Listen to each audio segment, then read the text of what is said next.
Boa noite, seja bem-vindo a mais um Bloco de Notas. Hoje, connosco aqui na RTV, temos o gestor José Xavier Ferreira, quem agradeço desde já a sua presença aqui na RTV para esta pequena conversa. E vamos começar por abordar um assunto do mais geral possível, digamos assim. Ou seja, neste momento vivemos toda esta situação de crise, que não é só nossa, enfim, é à escala planetária. As notícias pessimistas são constantes. A procura também por algumas boas notícias, naturalmente, há muita gente que a faz. E em jeito de início de conversa, eu perguntava-lhe de que é que o nosso país neste momento precisa, no seu entender? Bom, de facto o contexto não é fácil, nem para Portugal, nem para a generalidade dos países. Não é? Precisamos que, antes de tudo, exista em todos a capacidade de acreditar que isto, de uma forma ou de outra, há de mudar. E há de mudar para melhor. Isto é feito de ciclos, isto e toda a vida, em todos os aspectos, e que, portanto, haverá momentos em que uma conjugação de fatores ocorrerão que vão fazer com que haverá situações que melhorarão e que depois, por efeito ou de inércia ou até de contágio, as coisas melhorarão para todos, de uma forma ou de outra, e por isso acreditar, antes de mais, e não baixar os braços é um fator fundamental. Um dos graves problemas que nós enfrentamos neste momento, não só nós, mas em Portugal esses números estão de facto a atingir recordes, é a questão do desemprego. Nesta altura há de facto muitos desempregados em Portugal, muitos deles de longa duração já, muitas pessoas que já desistiram de procurar emprego, e a essas pessoas de facto dizer-lhes para não baixar os braços e para não desistir às vezes é complicado, porque realmente já tentaram de tudo. Que mais é que se poderá fazer nesse sentido? De facto, esse é o aspecto talvez mais difícil de contornar, porque impacta naquilo que eu disse, que é a questão da motivação. Claro. O desemprego afeta, em termos emocionais, o próprio, diretamente, claro.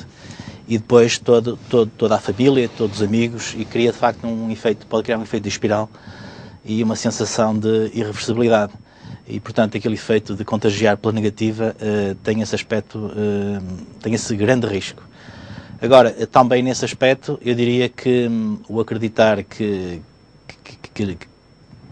não tem que ser, de facto, para sempre, que é possível dar a volta, isso pode acontecer, mas antes de mais, acho que estas situações de crise, de situação de, limite que muita gente atinge, tem que provocar o romper de algumas ideias estabelecidas, que de facto não há, já criou a ideia, ou já rompeu com a ideia de que de facto havia emprego para sempre, não é?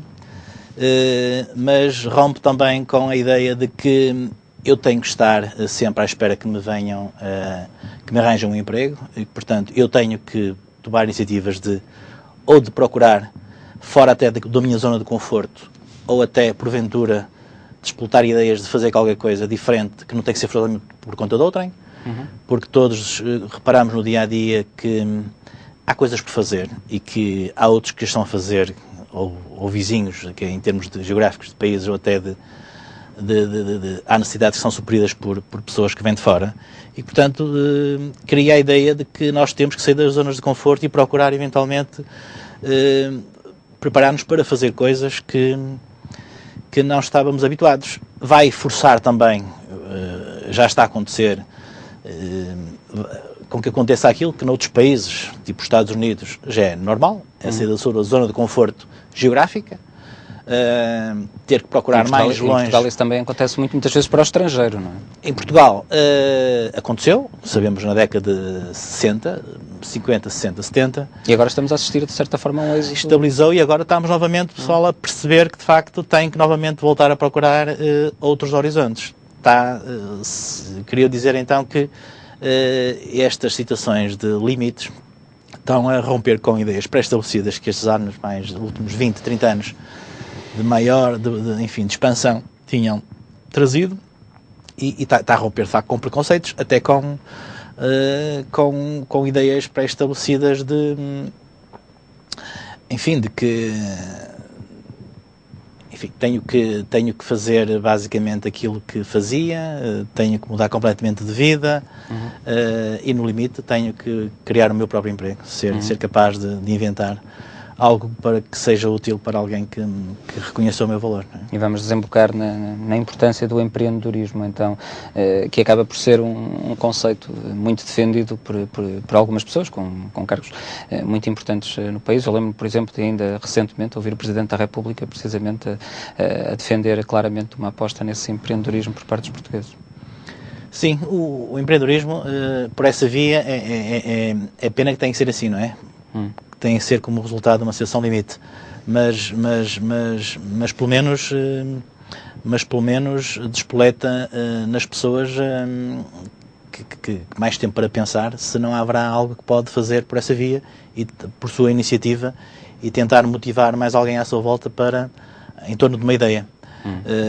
Claramente o acomodar a situações de emprego estável e de eu me acomodar, enfim, àquilo que estou habituado e não ter ambição para mais, é uma inércia à criatividade, à inovação e até à criação de novos negócios. Não é? E a importância do empreendedorismo passa também, naturalmente, não só por se poder criar o seu próprio emprego, como criar outros postos de trabalho também para outras pessoas. Não é? E nesse sentido, haverá apoios suficientes, por exemplo, para quem tem essa vontade de se lançar nessa empreitada, de criar uma empresa e de criar também postos de trabalho, criando assim riqueza para o país? Os apoios nunca são suficientes quando se está em situação de dificuldade e por isso tudo vai ter que ser... Falta para tudo, não é? Tudo vai ser difícil de encontrar e então na situação atual sabemos e vemos que até subsídios a um conjunto de coisas têm que ser suspensos ou retirados mesmo. Portanto, os apoios não podem ser o fator, antes de mais. Não podem ser a principal razão para avançar com qualquer ideia. Acho que tem que ser um apoio que vem por acréscimo.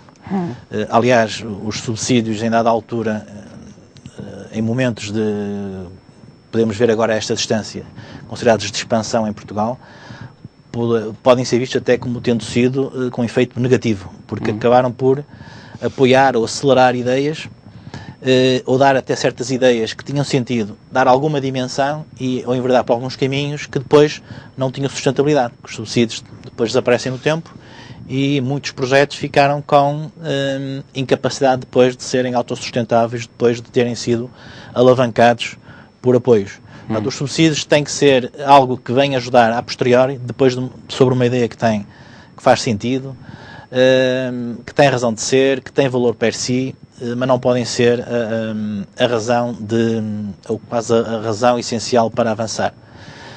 Porque eles vão ser menos, isso não tenho dúvida, vão ser menos. Acho que muitas das medidas do governo,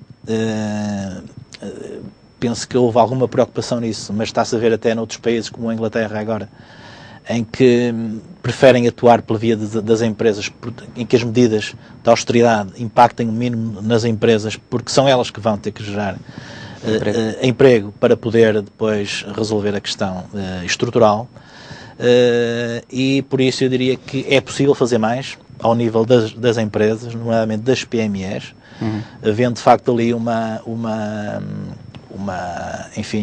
diferenciação positiva das empresas, de forma a que elas sejam menos feridas nesta fase de retirar subsídios, e eventualmente até reforçar nessa área, de forma a poderem as empresas não só sobreviver, mas até ter capacidade de criar mais emprego. Sendo que nesta altura as empresas, para além desses eventuais cortes nos subsídios, ou por simplesmente que eles não existam, têm também a dificuldade de acesso ao crédito, que é agora um dos grandes problemas, que não só as PMEs, mas também as grandes empresas enfrentam neste momento e o próprio Estado, não é? Isso é incontornável e já não é só as PMEs, não é? Pois. Essa é uma dificuldade que toca a todos os negócios em todas as dimensões. Digamos que é preciso voltar um bocadinho à base de alguma forma ou da forma que muitos negócios apareceram há muitos anos, que é se calhar serem feitos, vamos chamar, com o pelo do cão e com o dinheiro dos amigos e dos familiares.